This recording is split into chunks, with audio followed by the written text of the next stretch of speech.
사업한 지 얼마나 됐죠? 저는 지금 13년 차. 13년 차. 오래 했네.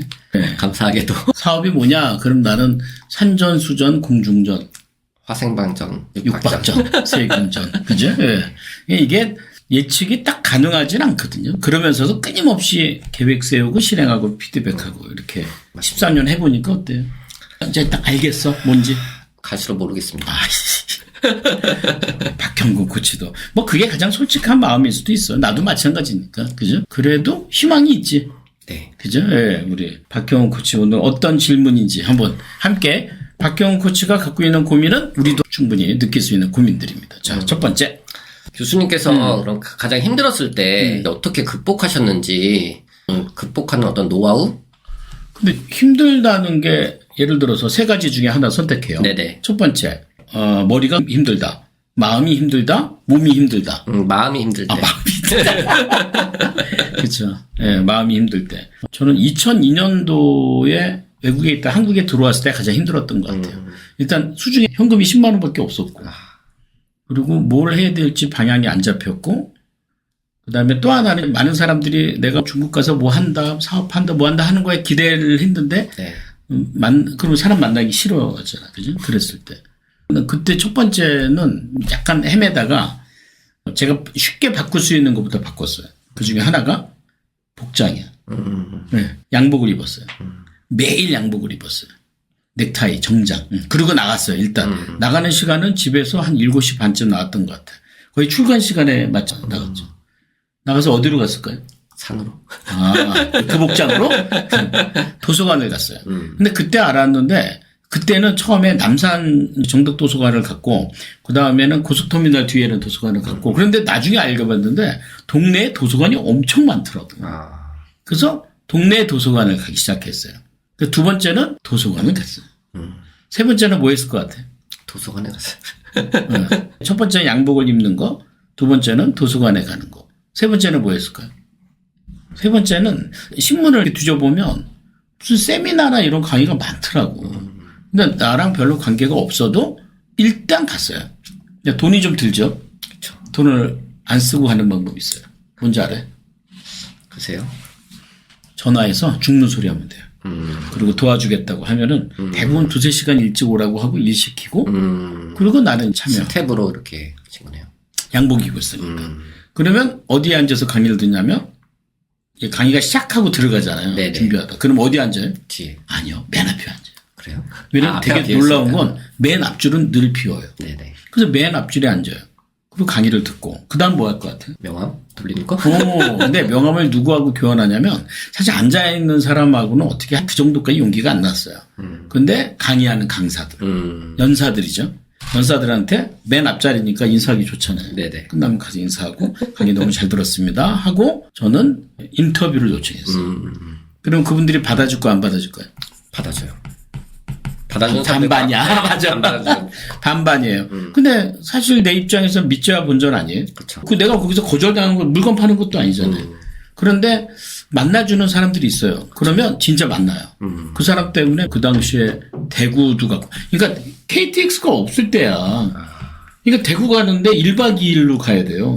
가서 만나기도 하고. 지금 생각해보면 꽤 유명했던 분들 그 분야에 그때 내가 돌아가셨지만 이영건 박사 라는 분도 그때 처음 뵙고 그렇게 하면서 내가 어떤 이슈를 찾지 않았을까? 그러면 내가 마음이 힘들다고 하는 것에 그냥 구멍 뚫렸잖아. 총알 맞은 것처럼. 네네. 그거를 일단 메꾸고 그리고 도서관에 가서 책을 읽으면서 채우고 그리고 사람들을 만나고. 그러니까 요즘 그런 얘기 많이 하잖아. 우리 박 코치도. 사람과 책이다.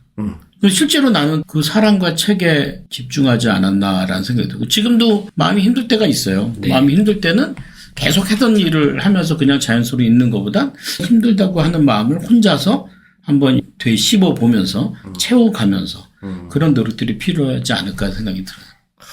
내 질문을 한 사람 보면 꼭 힘든 사람이 물어봐. 네. 뭐가 있으면 힘들어? 사실 저는 이 감정 컨트롤, 감정 기복이 좀 심하다 보니까 제가 보면은 루틴이 항상 한 6개월 열심히 하고 한 6개월 이게 스르르. 근데 그게 감정 기복이 아니라 내가 볼 땐 상황 기복이야. 그러니까 내가 생각하는 것과 다른 상황이 터지면 늘 그것에 당황하게 되죠. 네. 근데 그게 첫 번째 격동하는 게 감정이거든. 맞아요. 그러니까 자책하지 마시라. 왜냐면 어떤 상황이 벌어진 건 자꾸 자책하잖아요. 네. 아니, 한다는 게 아니라 할 수 있다는 거야. 나는 그걸 뭐라고 하냐면 예를 들어 오늘 날씨 좋잖아요. 근데 날씨가 좋은 거는 어떤 이유일까? 날씨가 나쁜 건 어떤 이유일까? 구름이 가득 찬 건 어떤 이유일까? 혹시 내가 잘못해서일까? 아니요. 아니잖아. 날씨는 좋을 수도 있고 안 좋을 수도 있잖아요. 아까 얘기한 그 상황은 좋을 수도 있고 안 좋을 수도 있어요. 현건 씨에게 좋은 사람이 나타날 수도 있고요.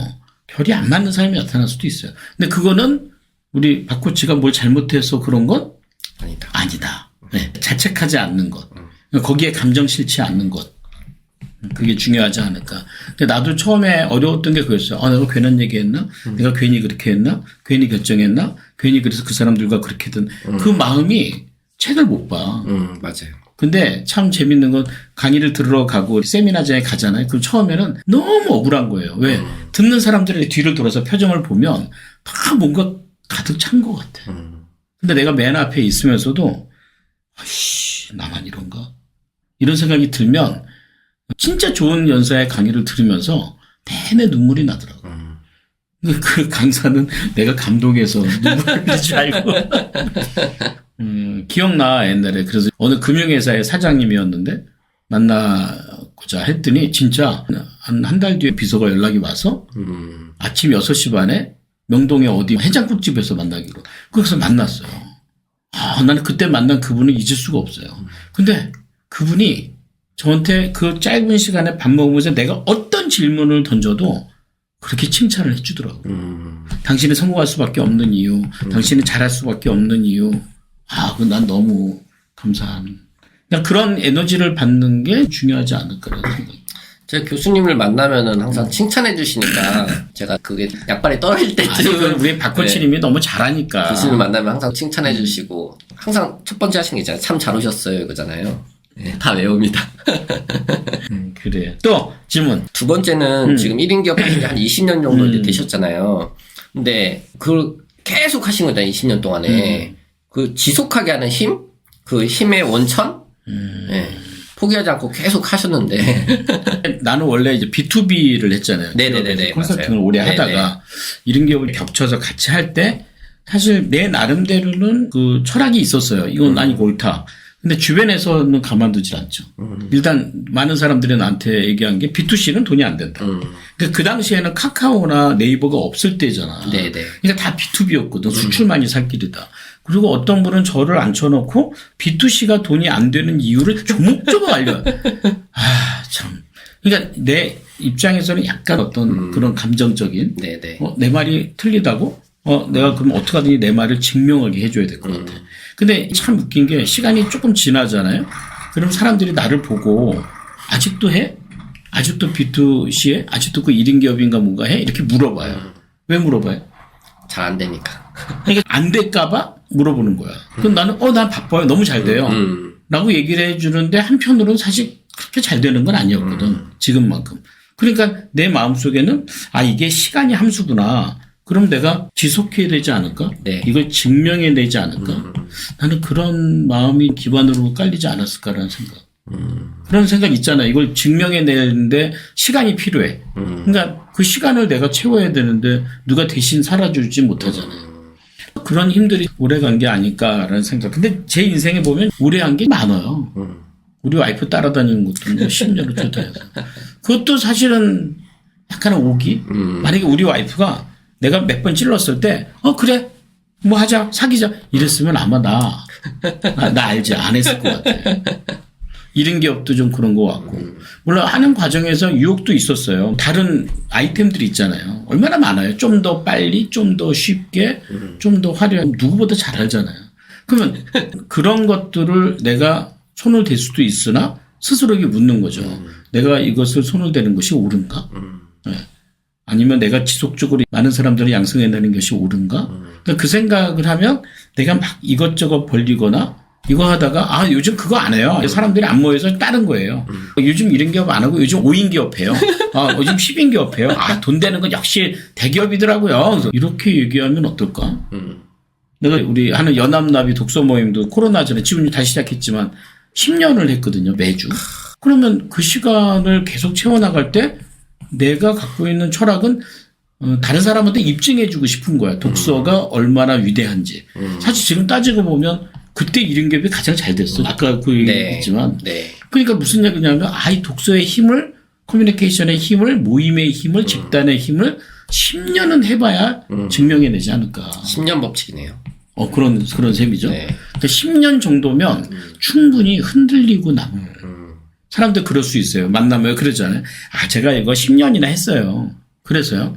이제 그만하려고요. 이게 어쩌면 굉장히 스스로에게 멋져 보이는 발언일 수 있거든요. 근데 나는 계속 이렇게 할 것 같은데. 그 여기에 의미를 좀 두고 있기 때문에 그래서 하지 않을까. 우리 박형근 씨도 13년째 아니야. 네. 그리고 본인이 생각할 때 13년 동안 꾸준히 해온 게 있잖아요. 뭐예요?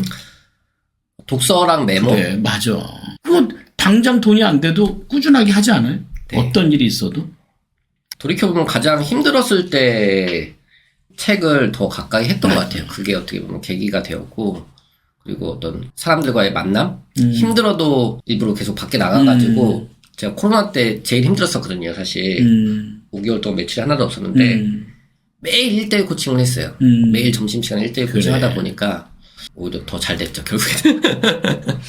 어떻게 한 사람 한 사람씩을 구하게 되었나요? 교수님한테 배웠던 게 그거였던 것 같아요. 관계 마케팅. 그래서 제가 예전에 몇 년 전에 질문했던 게 독서 모임을 더 활성화하고 싶어서 교수님한테 어떻게 해야 독서 모임이 이렇게 활성화가 될까요? 질문했더니 교수님이 한 사람과 4번의 밥을 먹어. 하셔가지고 그때부터였던 것 같아요. 그리고 제가 교수님이 하시는 걸 항상 보니까 1대1로 사람들을 만나시잖아요. 그래서 시간을 두고 전화나 1대1로 만나시는 걸 보면서 저도 교수님이 하는 걸 계속 따라하는 거죠. 보면서 따라하다 보면은 교수님의 반의 반이라도 이제 따라갈까? 이제 하려고 노력합니다. 기업 강의나 기업 코칭을 하다가 1대1로 할 때는 아무래도 옆에서 사람들이 걱정을 많이 해요. 그래서 돈이 되겠냐 안 되겠냐. 그러니까 내심으로는 약간 그런 용기도 좀 있었어요. 증명해 보이도록. 이렇게 해도 내가 돈이 될 수 있도록. 그죠? 거기에 초점을 맞추는 것. 근데 1대1로 했는데도 그래도 나름 매출도 괜찮은 것 같고. 부가세 거의 500에서 1000 정도 내면. 그러니까 세금을 다 내야 되니까 어떻게든. 근데 그 증거가 나는 우리 회사에서는 두 가지로 보는 게 하나는 내 카드 매출. 카드 매출이 높으면 높을수록 매출이 높아요. 이거 웃기죠? 그러니까 카드 매출에 카드 지출. 내가 얼마나 밥을 많이 사는가. 네. 그리고 우리가 이 공유 오피스를 쓸 때 요 미팅룸을 쓰는 그 포인트를 봤거든요. 그 포인트를 얼마나 쓸 것인가. 얼마나 많이 만나는가입니까? 나는 거기에 초점을 둬야 되지 않을까 생각해. 어떻게 생각해? 교수님이 계속 증명한다고 말씀하셨는데, 교수님은 그 증명이라는 게 교수님한테 어떤 의미인지 질문이 생각이 났거든요. 나는 내가 이렇게 영향을 미치고, 그래도 가르치고 하는 분이 나보다 더 잘 됐으면 좋겠어. 여기 나보다 더 잘 됐으면 좋겠어. 실제 교수님한테 만나셔가지고 더 잘 되신 분들이 굉장히 많이 계시잖아요. 그래서 그분이 잘 되는 걸로 끝내지 않고, 또 누군가에게 영향을 줘서 그 다음 단계에 쌓게. 그래야 사실 사회가 바뀌거든요. 제가 월 1000만 원 받는 사람 10,000명을 키우고, 근데 그게 나한테 돌아오는 이익이 얼마나 있겠어요. 그죠? 근데 문제는 뭐냐면 그 과정에서 얻는 내 노하우가 새로운 콘텐츠를 만들게 되고, 그리고 또 그분이 또 새로운 수익 모델을 만들게 되고, 네네. 또 누군가에게 좋은 영향력을 끼치는 게 중요하지 않을까. 제가 그러잖아요. 책 쓸 때도 일단 본인의 이야기를 책을 쓰지만 그 다음 책은 그 책에 고객의 이야기가 들어가야 돼요. 세 번째 책은 그들의 책에 박형근이가 나와요. 그럼 그게 가장 선순환된 영향력이 아닐까. 그러네요. 그죠? 그런 사람이 되도록 합시다. 알겠습니다. 많은 사람들 구했으면 좋겠습니다. 자, 여러분들 좋아하시는, 정말 사랑하시는 우리 박형근 코치와 함께 했습니다. 마치겠습니다. 감사합니다.